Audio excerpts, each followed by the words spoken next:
Hello, and welcome to an introduction to differentiated instruction. This session is being brought to you by Canyon Professional Development of Grand Canyon University.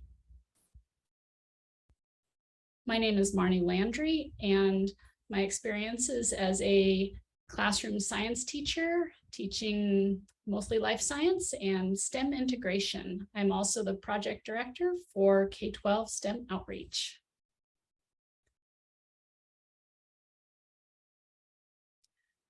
I like this quote from Dr. Pedro Noguera. He is a sociologist and an educator who researches the ways in which schools are influenced by social and economic conditions, and I think it really fits differentiated instruction. He says it's at the core of equity, the understanding of who your kids are and how to meet their needs.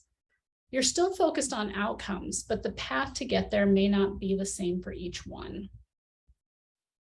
And differentiation is learning how to incorporate different paths while still being able to manage your classroom and your curriculum.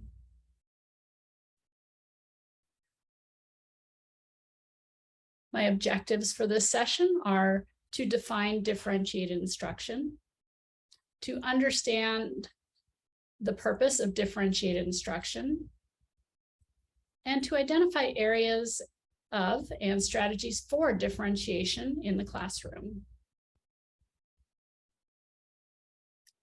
So, differentiated instruction, what is it? Well, I'll first tell you what it isn't.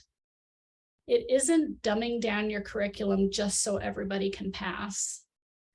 It's not giving busy work or extra worksheets to the smart or gifted students. And it's not creating a separate set of lesson plans for each and every student. What it is and will be in your classroom is engaging, enriching, and equitable instruction. There are several definitions. Here's one. Differentiated instruction is a way of designing lessons, organizing materials, and varying instructional methods so all students can learn no matter their starting point. It's essentially meeting students where they are, which I think is something that all teachers strive to do, but sometimes managing that can seem overwhelming. What I hope to do today is give you some ideas on how to organize your thoughts and your instruction so it doesn't seem overwhelming and it doesn't feel like you're creating lesson plans for every single student. In order to differentiate, it is important first to assess where your students are. And there's three main areas I'd like to ask you to assess. The first one is the one that you probably think of most often, and that is teachers we most often assess, which is readiness. And readiness is beginning, so you understand where to begin instruction, where the student's skill level, where it currently exists. Second is their learning profile, and this is their preferred learning mode or their learning preference. I'm not saying that you must always teach them in the way that they prefer, but understanding that will help you leverage your instruction. And finally, interest. What topics, what ideas, what skills generate enthusiasm about learning? I'd like you to pause the video and think if you proactively assess in these areas before instruction in all of these areas. So think about that, jot a few notes down.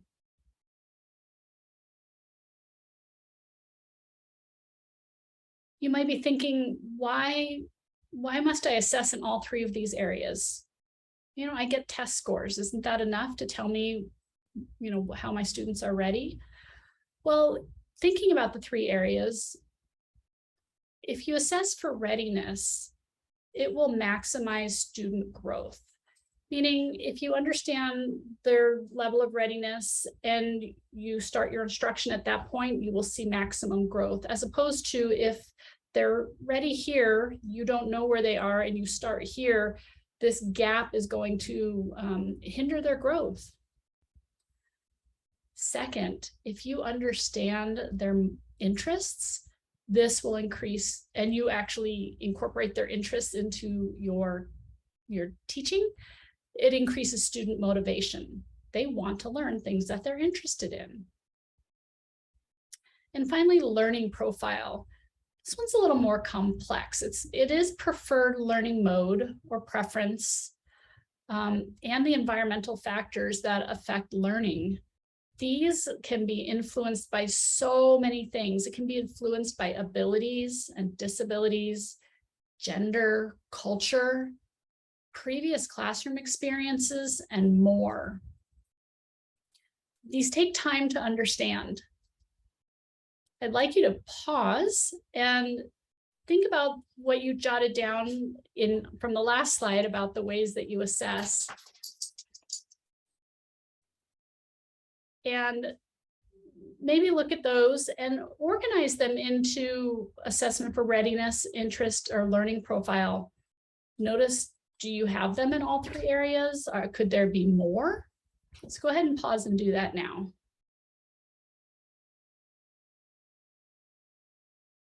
So you probably have a list of different ways that you assess. Maybe you are a little short in one of the categories. Ideas for assessment for the three areas could be regular tests, quizzes. It could be playing games and you observing how they play the game. It could be asking the students to do a little presentation and you pay attention to how they go through that process. It could be students making blog posts, taking interest inventories, writing reflections, playing Kahoot games, some interactive polling, like using Poll Everywhere, Google Form surveys. You could use traditional benchmark data, maybe one-on-one interviews, maybe let students interview one another, playing icebreakers. Using a variety of methods of assessment informs you not only of their interests, but it also provides writing samples to inform readiness. It promotes metacognition, students thinking about the way that they learn. Promotes thinking and writing skills, and most importantly, when you use a variety of these assessments to guide your teaching, it builds a relationship between the teacher and the student.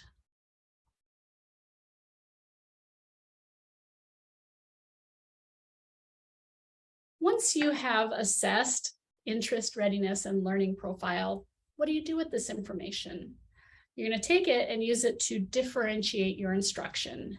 And there's many ways to define the areas of differentiation. I like to use Dr. Carol Ann Tomlinson's descriptions of the 4 areas that teachers can differentiate. And those include the environment, the learning environment, the process, the content, and the product.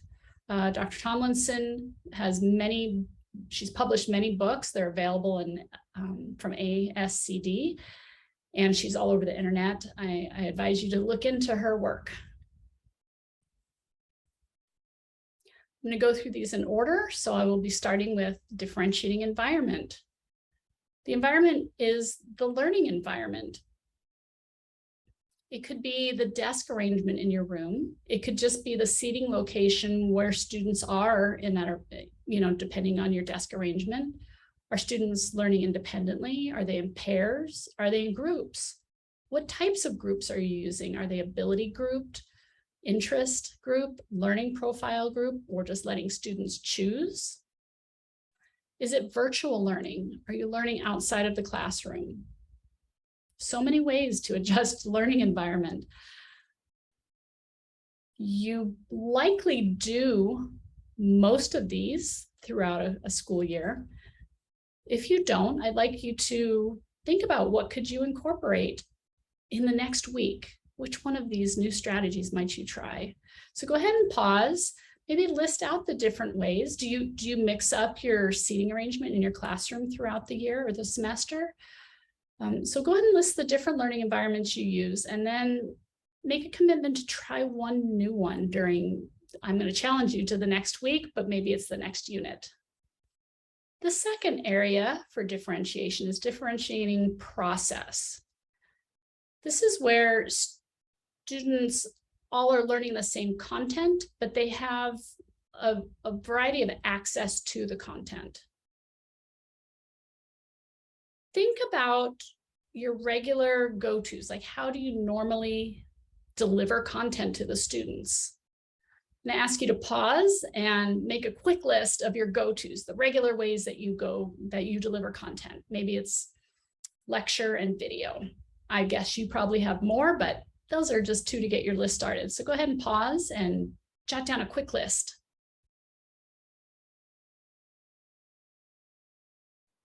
When using a variety of methods to access the content, you could repeat the same content using several methods in a series. So every student gets experience in different on-ramps to the content. Or if you're a little more experienced, you can set up multiple parallel pathways of access where students are all learning the same content, but maybe you have 3 different groups and they're accessing the content in different ways. This can depend on a lot of things. It can depend on teacher experience or student maturity, the ability to maybe learn in a parallel while their friend is learning in a different way.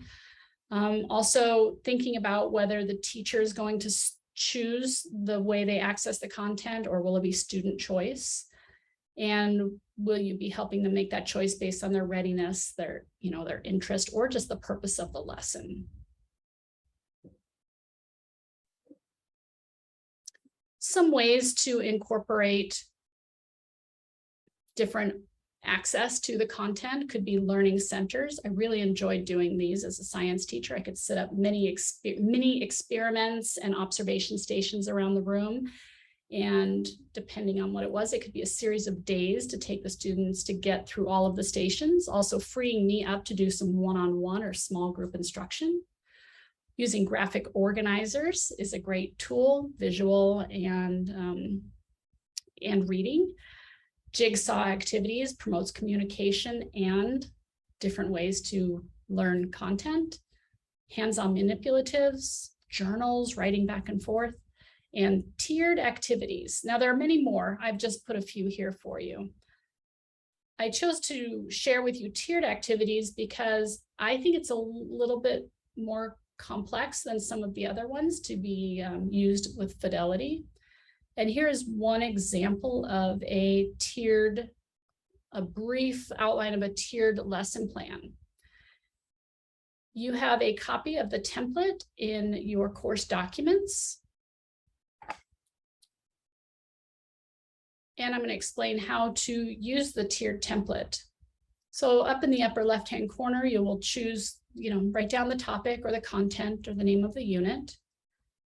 Make sure you identify those big standards that must be addressed through this unit.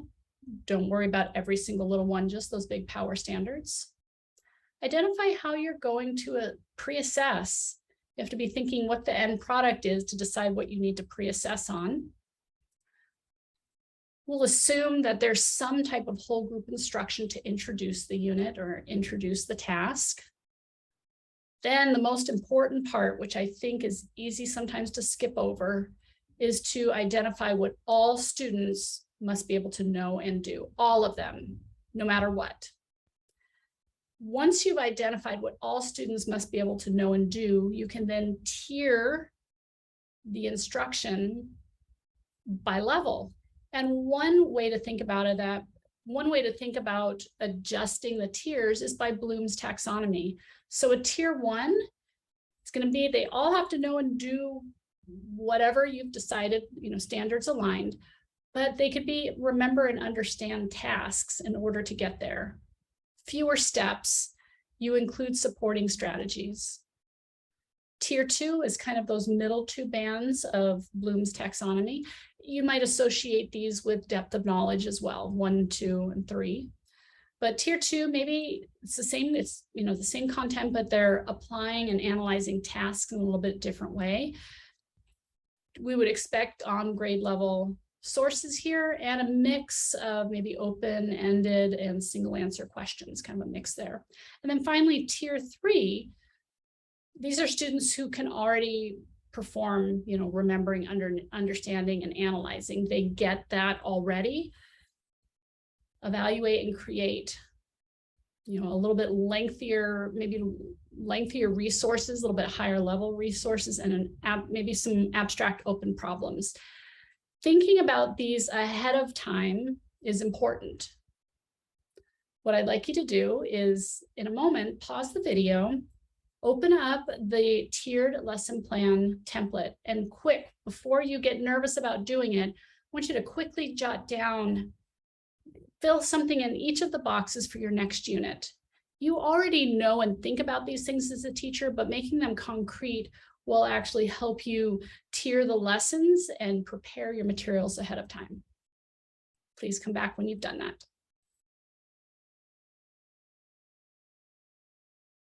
The next area of differentiation is differentiating content. So this is where you think about, I'm teaching a big concept or a skill, but the actual content is not what I'm assessing. Not that it's not important, but a variety of pieces of content can be used. So in differentiating content, the same concept or skill is taught to each student. However, the curriculum used to teach the concept or skill might be different for different students. I think this one sometimes can be a little challenging because we get, I don't know, I would always kind of get stuck on the actual curriculum or content that I'm teaching. And that takes a little time to find different content. Remember that your students, if you understand their interests, they might be able to choose the content and then deliver the skill to you or demonstrate that they've learned the concept of the skill. Different ways of doing this might be just modifying the rate of learning. So you might have the content, the curriculum, and it's the same content, but there could be different starting points, like a point at which the student begins their learning. So they're actually not addressing this initial content because they don't need to. The rate at which they go through that, or where they leave that area. So you can differentiate using the same content, but just how much of it they use, the curriculum. There could be student choice. Again, you help them understand maybe some great rubrics, just describing the concept or the skill, and let them choose what they use to learn it. Maybe you're doing a physics unit and the student is a big skateboarder and they want to use a skateboard to demonstrate their understanding of the physics concept. Maybe they're a musician and they want to use their instrument to demonstrate that same concept. This could be just providing a variety of resources and materials for the students to choose from in order to learn the concept of the skill. And finally, a learning contract. And a learning contract is where you're giving the students some choice. So this is where understanding their interest is really helpful.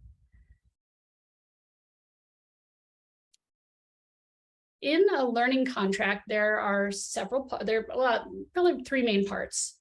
The negotiables, so the content that the student chooses to use. The non-negotiables, the process or the skills that you identify as the teacher.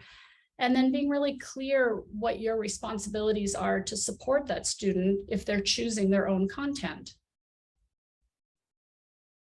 In your resources, I've provided with you a very simple learning contract template that you can just take and fill in. It has a place where the negotiables, what the student gets to choose, what content, what area of interest they might be using. The non-negotiables, where you identify exactly what they must be able to show you by the end of the unit or the learning cycle. And then identifying how you will support them through that, because they're kind of taking on some of the learning themselves. I'd like to caution against one thing. Thinking that learning contracts are only for gifted students. Learning contracts work exceedingly well for all students. You may not be able to manage all students working independently off a learning contract at the same time, but you could rotate groups of students through the choice process. Maybe in one unit, you give one group of students learning contracts and let them make choices. Maybe another unit, you give a separate group until you feel more confident with that. But if you think about how often students are given choice, not just in school, but in their daily life, this can be a very powerful learning tool for students. Teach them how to exercise choice, teach them how to make decisions, teach them how the concepts and skills you are teaching in your class apply to the things that they're interested in. The final area of differentiation that I will discuss today is differentiating the product. And I think this is probably the one that most teachers think about when they think about differentiation or choice. You know, you can differentiate the product, but you're teaching all the same concept or skill for every student. But you're giving them a variety of ways to demonstrate their knowledge. And the typical ones are, okay, you could do a written report or a presentation, right? But there's some other ways that you can present this choice. You could make the choice and you just vary it from unit to unit. So instead of making students do a presentation for every unit or write a paper for every unit, you could, mix up the types of products per unit. Once you feel more confident in doing that, you can open up some choice to students. Ways that you may hear about this are learning menus, where there's actually a menu and you think about sometimes the complexity or like the Bloom's taxonomy levels of the products, and they can choose. And if they choose, one part of the menu, they also have to choose something else off the other part of the menu. A tic-tac-toe board where they have to choose 3 in a row. Maybe it's across, maybe it's vertically, maybe it's diagonally. I really like a tic-tac-toe, but I think they're a little more challenging to build with fidelity than some people think. Meaning you have to think very critically about if a student chooses something from box 1, what are the other 2 choices across, down, or diagonal? And am I varying the type of product and the complexity of the product appropriately? Or you can just make them kind of all the same level. It's an easier way to build it. So just to kind of take your time with those.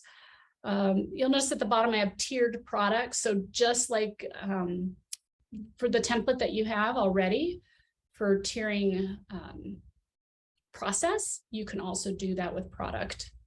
And then you do the tiers, and then you can assign different tiers to different groups of students based on ability or readiness. And this last one that I have on here is RAF.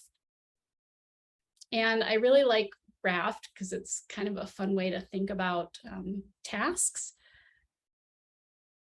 And RAF stands for role, audience, format, and topic.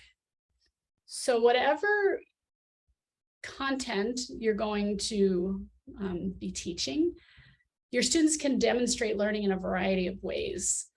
And you can write these out and you can assign students different rows. You could let students choose their row, or if you really want to open it up, they choose one box, one cell from every column, but it doesn't have to be in a row. For instance, the role could be politician, the audience could be general public, the format could be a persuasive letter, and the topic could be their position on environmental issues.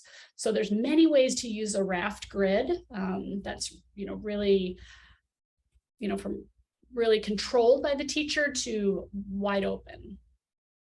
In your course materials, there is a template that has 2 parts to it. It has a teacher planning portion and then a student handout portion where the students fill out what they're going to raft. For the teacher planning, notice I have up here know, understand, and do. That should sound familiar from the tiered template. In order to decide on how to really put the role, audience, format, and topic in, think about what they need to know, like what is the content or the skill they have to know, and use that to decide the role or the audience, because that's going to kind of give you the lens of what the learning has to be. Understand what's the big picture that they have to understand. What is the actual topic? And then what they're going to do, that's going to guide the format, kind of really the product. So what I'd like you to do is pause the video, find the RAF template, and in this top area, I'd like you to sketch out real quick, it doesn't have to be perfect, some raft items for your next unit. And I challenge you to 3 rows. I think you can do it.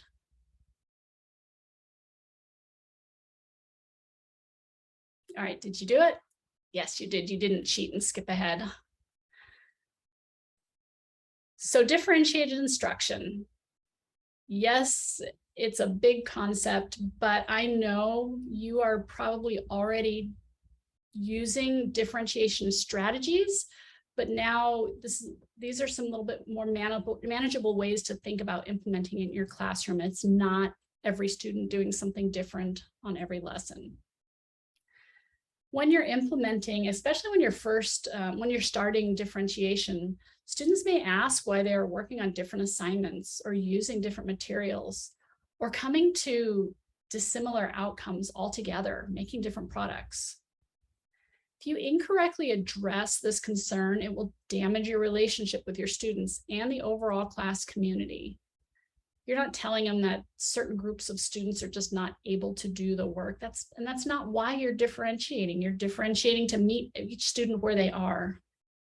But tell your students that each group is using different materials or completing different activities so they can share what they've learned with the class, so we can learn how to learn from one another.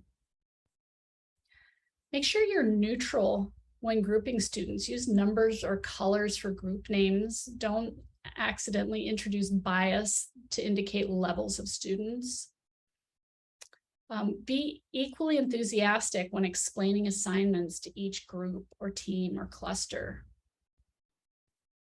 It is very important to make each tiered assignment equally interesting, engaging, and fair in terms of student expectations.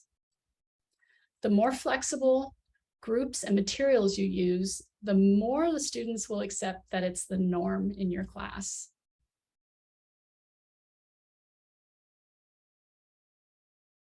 Lastly, I'd like you to pause and think about your big takeaways for differentiated instruction. That it's important to assess ahead of time and not just their readiness, their learning profile, and their interests. And once you know that, what do you do with it? Think about ways that you can differentiate the learning environment, the product, the content, or the process.